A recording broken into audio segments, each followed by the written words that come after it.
Jirra jirtu washamaa harka fuune hordoftoota burqaa entertainment nageenyi keenya badhaadhaa bakkuma jirtanitti isinaa dhaqqabu jechaarra warreen chaanaalii kanaaf haaraa taatan subscribe like share gochuun jajjabina akka nuuf taatan isiniin jechaarra viidiyoo har'aaf qabadheen dhiyaadhe isiniif dhiyeessaa bakkuma jirtanitti turtii gaarii isiniif haa ta'u.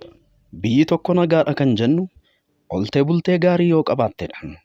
Anis kanuma bu'uura godhachuun biyya tokko keessa sabaaf sablammiin hedduu aadaa, seenaa, duudhaa isaa eegee waggoota dheeraaf kan waliin jiraataa ture har'a diina walitti ta'uun biyya tokko keessatti waraana walirratti banuun waan hin yaaddamnedha. Waraanni kun immoo akka hin uumamneef muummichi ministeera Itoophiyaa Dr. Abiy Ahmed TPLF yookaan wayyaaneen badii ajjeechaa fi reebicha kana dura geggeessaa ture osoo haaloo hin qabatin nagaan akka bu'uu fi waldhabdee lamaan isaanii gidduu jiru hiikuuf sochii garaagaraa gochaa turuun isaanii ni beekama. TPLF yookaan wayyaaneen har'a diina ta'ee biyya irratti waraana bane kun har'as uummata kana tuffachuun 4 kiilootti galuu yaadeeti moo biyya arraabeen nan ka'a kan jedhu kan namatti uumudha.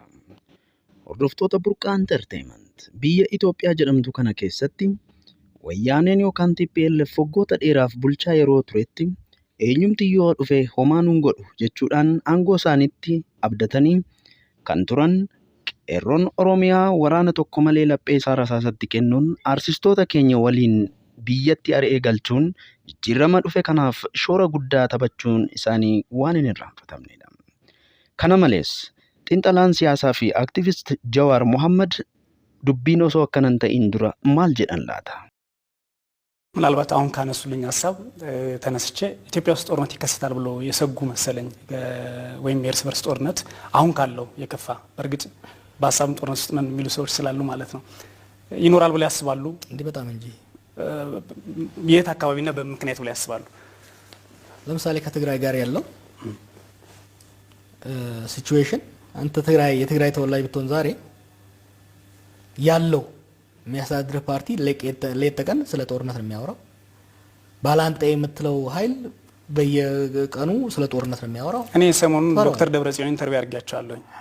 አብረን መኖር ነው የምፈልገው ጦርነት አልፈልግም ብለውኛል። ያው የነገሩኝ ነው ምነግሮት እና ያ እንትን ላውንቸር እና ማትሪየስ በላይቭ ቴሌቪዥን በጎዳና ላይ ሲኖሩ የነበሩት አበባ መስሎት ነው። እሺ ጦርነት ካለ ከማን ጋር ነው ብለው ያስባሉ ነው? እርስ ነው የሚሆነው እንዴ? Hordoftoota burqaa entertainment hayyoota beektota abbootii gadaa qabanne aggaamii biyya keenyatti dhufe kana tokko taanee haa baraarruun ergaa keenya har'aati. Rabbi biyya keenya nagaa haa godhu horaa bulaa siniin jenna.